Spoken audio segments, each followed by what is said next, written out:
आप सभी को जय माता दी।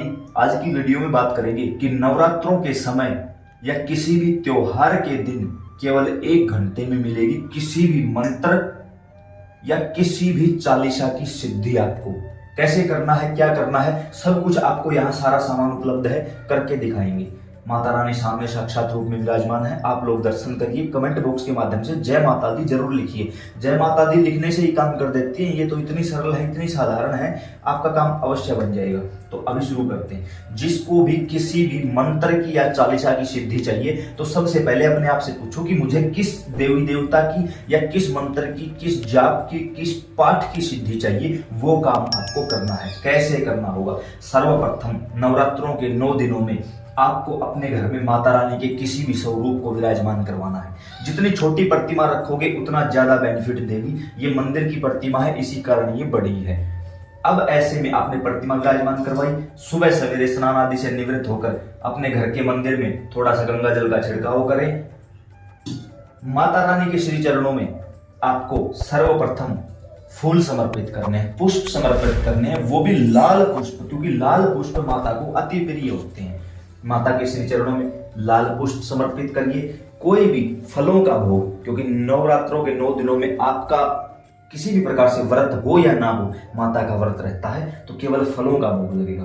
दक्षिणा, कोई भी यज्ञ होता है उसकी समाप्ति दक्षिणा के बगैर नहीं होती। जो हम करने जा रहे हैं वह भी एक यज्ञ है, इसलिए दक्षिणा अवश्य रखिए।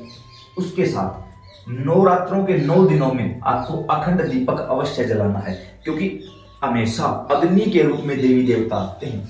हमारे सामने देवी देवता आ जाए इतनी हमारी योग्यता नहीं है। अग्नि सबसे शुद्ध होती है, इसी कारण देवी देवता अग्नि के माध्यम से भोग लेते हैं, अग्नि के माध्यम से प्रत्यक्ष हमारे सामने आ जाते हैं। अखंड दीपक हमने जलाया। उसके बाद जो सबसे मोस्ट इंपॉर्टेंट चीज है वो यहीं से शुरू होगी। डायरेक्ट लोग बैठ जाते हैं आरती जाप करने, चालीसा करने, पाठ करने, मंत्र जाप करने, जबकि उसका पूरा फल उनको नहीं मिल पाता। क्यों? क्योंकि उसने अपने घर के देवी देवताओं को भोग नहीं दिया। अब घर के देवी देवताओं को भोग कैसे दे? भोग दिया जाएगा कपूर पर, लौंग के रूप में। सबसे पहला भोग किसको जाता है? जो आपकी चौराहे वाली माता है। इनको वरदान है कि जब तक आपका भोग नहीं मिलेगा तब तक आप किसी भी अच्छी या किसी भी गंदी शक्ति को घर के अंदर प्रवेश मत करने देना। तो सर्वप्रथम चौराहे वाली माता का भोग देंगे। क्या भोग है? या तो छोटा सा आपके पास गुड़ हो, थोड़ी सी मिश्री हो, या आप 2 बतासे भी ले सकते हो। 2 बतासे, 2 लौंग, ये लेकर आप अपने घर के बाहर जाओ। कहीं और नहीं जाना, घर के बाहर। जब बाहर से अंदर आते हैं तो राइट हैंड साइड का जो आपके घर का मेन मुख्य दरवाजा है वहां इसको विराजमान करवा दो। वहां ये 2 लौंग और थोड़ा सा गुड़ हमने रख दिया और हाथ जोड़ के प्रार्थना करनी है। सबसे पहला काम यही करना है आपको।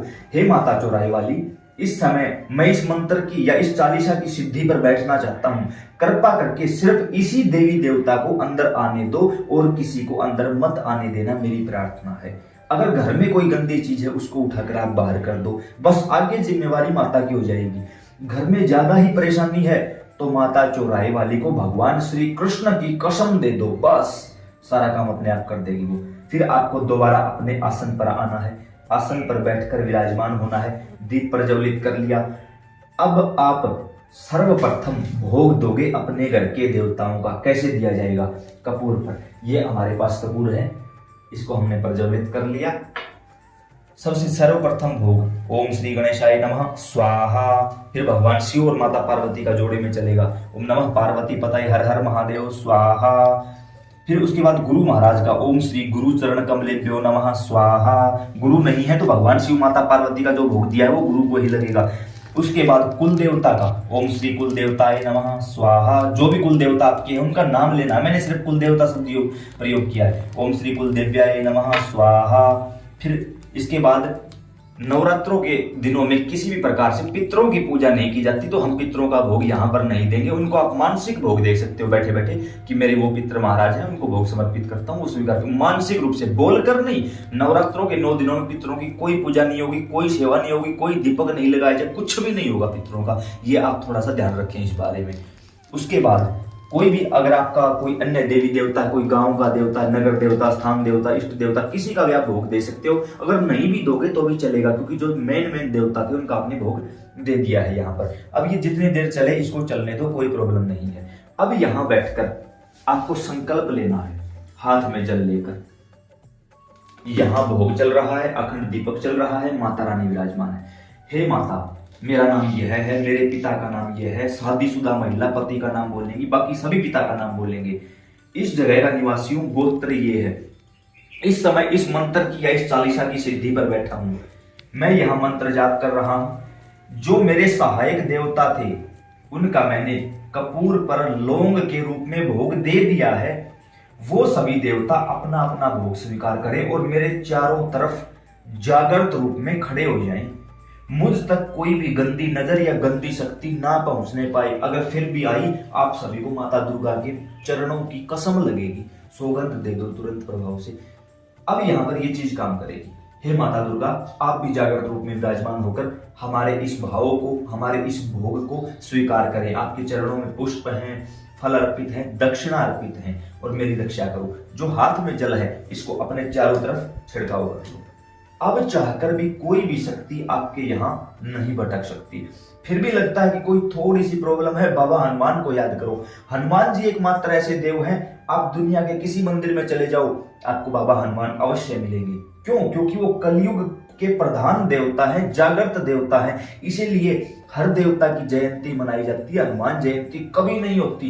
हनुमान जन्मोत्सव होता है, क्योंकि वो आए तो हैं संसार के कल्याण के लिए, लेकिन वो गए नहीं है, यही बैठे। और इस समय हम बात कर रहे हैं तो अभी वो यही विराजमान है। अगर आपके ऊपर किसी देवी देवता की कृपा है तो आप उनको महसूस कर सकते हो। अब हम कोई भी मंत्र या जाप शुरू करेंगे। ऐसे में एक प्रेमी का अनुभव, सच्चा अनुभव मैं आप लोगों को बताना चाहूंगा। उस प्रेमी ने हमसे यह सिद्ध श्री लक्ष्मी नारायण यंत्र मंगवाया था। लक्ष्मी यंत्र नहीं, लक्ष्मी नारायण यंत्र। उन्होंने कहा कि भाई नवरात्रों से पहले ही हमारे पास आ गया था। नवरात्रों के 9 दिनों में हमने इसको केवल अपने पूजा स्थान पर विराजमान करवाया था और कुछ भी नहीं किया। और माता रानी ने ऐसी कृपा कर दी, हमारे व्यापार के रास्ते खोल दिए। और एक प्रेमी जिसे 82 लाख रुपए का फायदा हुआ। और अभी थोड़े दिन पहले ही, मार्च के महीने की बात है, एक महिला का हमारे पास एक्सपीरियंस आया है, अनुभव आया है कि 2 महीने भी नहीं हुए हैं लक्ष्मी नारायण यंत्र को 1.5 करोड़ रुपए जो हमारे हिस्से के थे, आए नहीं थे, मिल नहीं रहे थे, अचानक आ गए। एक एक पैसे को तरस रहे थे। 1.5 करोड़ रुपए हमारे हिस्से के आए हैं, मेहनत के आए हैं भाई। ये नहीं कि ये रखने के बाद कहीं से कोई पैसा बरसेगा, नहीं, आपकी मेहनत रंग लाएगी। करना क्या है, ये जो तांबे की तार है इसको केवल दीपक की तरफ मुख करके रख देना है। जब दीपक का प्रकाश इसके ऊपर पड़ेगा ये पूरा एक्टिवेट हो जाएगा और फिर ये आगे काम करने लग जाएगा। इसको भी आप ऑर्डर हमसे करवा सकते हो। काफी प्रेमियों ने कहा कि हमारे पास, हम मंत्र जाप करना चाहते हैं, सिद्धि लेना चाहते हैं, तो हमारे पास माला नहीं है, क्या करें, कैसे करें, गुरु भी नहीं है। तो आप हमसे रुद्राक्ष की इस माला को ले सकते हो। इस माला को हमने 25 मंत्र एवं 18 देवी देवताओं की शक्ति द्वारा सिद्ध जागृत अभिमंत्रित कर रखा है। आप इसको और इसको ऑर्डर कर सकते हो। भगवान शिव, माता पार्वती को गुरु पिता गुरु माता मानकर आप ओम नमः शिवाय का जाप करिए। एक मंत्र, एक देवता, एक आसन, एक स्थान रखो, हर एक की सिद्धि आपको प्रदान कर देगा। अब लगे कुछ प्रेमियों का ये भी सवाल हो सकता है कि नवरात्रों में हमें तो सिद्धि चाहिए माता दुर्गा की, ओम नमः शिवाय कैसे करें? तो आप ओम दुम दुर्गाय नमः मंत्र का जाप कर सकते हो। लेकिन मैं पर्सनली कहना चाहूंगा, सिद्धि ना तो माला दिलवाएगी ना देवी देवता, सिद्धि दिलवाएगा आपका संकल्प। जो आपने कुछ देर पहले संकल्प लिया था कि इस देवता की सिद्धि पर बैठा हूं और ये मंत्र जाप करूंगा। अब यहां बैठकर अगर मैं करूंगा ओम नमः शिवाय, ओम नमः शिवाय, तो क्या ये नहीं सुनेगी? सुनेगी, क्योंकि मंत्र कोई भी हो, देवी देवता के लिए संकल्प काम करता है, अवश्य काम करेगा। अब यहां बैठकर जो भी मंत्र जाप करते हो आप, वो आपको 108 माला करनी है। कोई भी चालीसा सिद्ध करना चाहते हो, कम से कम 51 चालीसा पढ़नी ही पड़ेगी। यहां बैठकर आप 108 माला करोगे, गोमुख के अंदर डालकर, बाहर नहीं होती कभी भी। काफी प्रेमियों ने यह भी कहा कि गोमुखी के अंदर हमसे जाप नहीं होता, तो ऐसे में हम क्या करें? आप अपने सर के ऊपर कोई कपड़ा डाल सकते हो ताकि ये किसी को दिखाई ना दे, एकांत में। क्योंकि भगवान ने हमें कहा, सभी को कहा है कि जब भी हम मिलेंगे एकांत में मिलेंगे, अकेले मिलेंगे, आपको मिलेंगे, तो एकांत में जितना ज्यादा उसके एकांत में रहो, यहाँ पर जाप करो। लगे कि 108 माला पूरी हुई। काफी प्रेमियों ने यह भी कहा कि 108 माला का कैसे पता लगे 108 माला? तो आप या तो 108 माचिस की तिल्ली रख लो या 108 लौंग निकाल के रख लो आप यहाँ पर, और उस 108 लौंग का क्या करना है ये भी आपको बताएंगे। एक माला हुई, एक साइड कर दो, दो हुई, दो साइड कर दो, ऐसे आपको पता चलता रहेगा कि कितनी माला हो चुकी है। माला जाप होने के बाद माला को उतार कर अपने गले में धारण करो। अब यहाँ पर हमें हवन करना है। जिस मंत्र की हमने 108 माला की है उसी मंत्र का हमें हवन करना है। यहाँ पर दोबारा से जो आपकी ज्योति जली हुई है उसी में से आप अग्नि लेके हवन कर सकते हो। यहाँ ये पहले से ही चल रही है तो हम इसी से हवन करेंगे। कपूर पर लौंग का हवन। लौंग एकमात्र ऐसी चीज है जो किसी भी देवी देवता को तुरंत प्रभाव से अपनी ओर आकर्षित कर लेगी। मान के चलो हमने किया है ओम दुम दुर्गाय नमः, ओम दुम दुर्गाय नमः स्वाहा, ओम दुम दुर्गाय नमः स्वाहा, ओम दुम दुर्गाय नमः स्वाहा।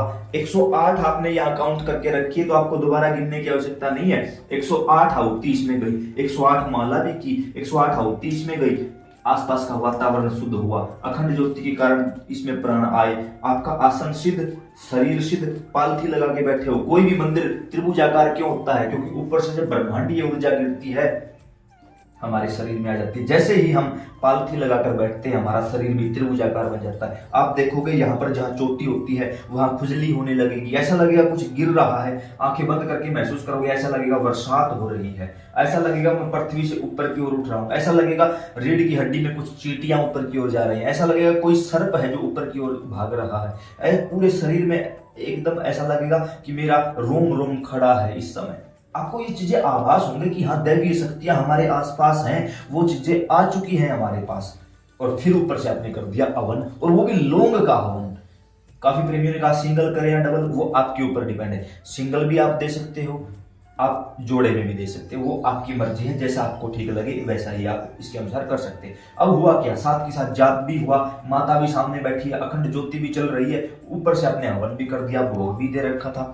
तुरंत प्रभाव से शक्ति को आना ही पड़ेगा, कंपलसरी है, आना ही पड़ेगा, कोई नहीं रोक सकता। यह काम आपको लगातार 9 के 9 दिन करना है। 9वें दिन भी ऐसे ही आपको हवन करना है। 9 दिनों में अखंड ज्योति चली, हवन हुआ, माला हुई। 9 दिनों से पहले ही रात को जब सोओगे, सोपन के माध्यम से माता रानी आपको आभास करवा देगी। आप व्रत करो या ना करो ये आपके ऊपर डिपेंड है, लेकिन आपको अलग से पता चल जाएगा कि हाँ कोई चीज हमारे पास आई है। उसके बाद जब यहाँ से उठने का समय हो, सबसे पहले माला को निकालो। माला को निकालकर सुमेरु को, ऊपर के सुमेरु को जल में डुबाओ और इसको गौमुखी के अंदर रख दो। उसके बाद हमें दोबारा से संकल्प करना है, लेकिन उससे पहले जिन प्रेमियों को माला और श्री यंत्र चाहिए तो इसके लिए हम अपनी टीम का आपको यहाँ पर व्हाट्सएप नंबर दे देंगे। उस पर आप अपना नाम, address, pin code, mobile number, माला चाहिए तो माला, यंत्र चाहिए तो यंत्र लिख दो। इसका एक छोटा सा चार्ज भी रखा हुआ है, हमारी टीम आपसे संपर्क कर लेगी। कभी कभार हमें समय मिला तो हम भी आपके मैसेजों का रिप्लाई कर देंगे। उसके साथ साथ काफी लोगों ने कहा कि आपसे जुड़ना है, नीचे डिस्क्रिप्शन में व्हाट्सएप ग्रुप का लिंक दिया गया है, आप वहां जाकर डायरेक्ट हमारे व्हाट्सएप से जुड़ सकते हो। ऐसी ही माता रानी की अन्य वीडियो के लिए जो भोग आपने लगाया है, हर रोज इस भोग को या तो खुद ग्रहण कर लो या अपने घर के किसी भी सदस्य को आप दे सकते हो। जो हर रोज यहाँ दक्षिणा अर्पित करोगे, ये यहाँ 9 दिनों तक इकट्ठी करते रहो। उसके बाद इस दक्षिणा को किसी भी मंदिर में आप दान पत्र में डाल सकते हो, कोई प्रॉब्लम नहीं। या फिर बच्चों में किसी कोई चीज, कोई प्रसाद लेकर बच्चों में इसको बांट सकते हो, किसी को वैसे ही दक्षिणा दे सकते हो, किसी गरीब की सहायता कर सकते हो। ये पुष्प जो जब मुरझा जाते हैं तो काफी लोग इसको या बची हुई राख को नदी में बहा देते हैं। हमें कभी भी ऐसा नहीं करना चाहिए। जल को दूषित करने का हमें कोई अधिकार नहीं है। अपने खेतों में डालो, ये बिल्कुल सूख जाए उस समय किसी भी पेड़ की नीचे इसको डाल दो, कोई प्रॉब्लम नहीं है, ये प्रकृति को नुकसान नहीं देंगे। अब आपको दोबारा से संकल्प करना है, हे माता रानी, आज इतनी माला और हवन आपने निर्विघ्न संपन्न करवाया, इसके लिए हम सदैव आपके आभारी रहेंगे। माँ, आपकी कृपा प्राप्त करने के लिए आपके चरणों में बैठा हूँ। आपसे कुछ नहीं, साक्षात आप ही चाहिए हमें, तो बस डायरेक्ट ये बोल दो, अपने आप को दे देगी। ये जल नीचे की ओर छोड़ दो। 2 मिनट बिल्कुल शांत बैठे रहो, कुछ नहीं करना है। 2 मिनट के बाद दोनों जो बीच वाली उंगलियां हैं, ये नीचे जो आपने जल गिराया था वहां पर स्पर्श करवाओ। फिर इसको आंखों पर लेकर आओ। ओम विष्णवे नमः। दोबारा फिर ओम विष्णवे नमः। तीसरी बार फिर ओम भूशक्राय नमः, ओम इंद्राय नमः। इंद्र का नाम लेना है ताकि हमारी पूजा का फल इंद्र ना ले सके। बाहर जो आपने माता चौराहे वाली को भोग दिया था, इसको कोई भी उठा कर ले जाए, किसी प्रकार की कोई प्रॉब्लम नहीं है, आपको नहीं करना है। हर रोज 9 के 9 दिन ये भोग देना है। जो भी सारी चीजें आपको करके दिखाई गई है, 9 के 9 दिन आपको यही काम करना है। इन 9 दिनों में आप स्वयं देखोगे कि माता रानी साक्षात रूप से, या तो अगर आपकी पूजा पाठ अच्छी है, पहले से ही गुरु कृपा चल रही है, या पहले से ही आप मंत्र जाप करते आए हो, तो शारीरिक रूप पर सवारी आ जाएगी। अन्यथा स्वप्न के माध्यम से सवारी का आभास होना, स्वप्न के माध्यम से माता को आपके सवालों का जवाब देना, स्वप्न के माध्यम से किसी प्रकार का अपना अनुभव करवाना, वो इनके ऊपर निर्भर करता है और आपकी भावना के ऊपर निर्भर करता है कि आपकी कितनी मजबूत एनर्जी इनके साथ जुड़ी हुई है। तो उम्मीद करते हैं जानकारी समझ और पसंद आई होगी। अन्य प्रेमियों के साथ जरूर साझा करें। जय माता दी।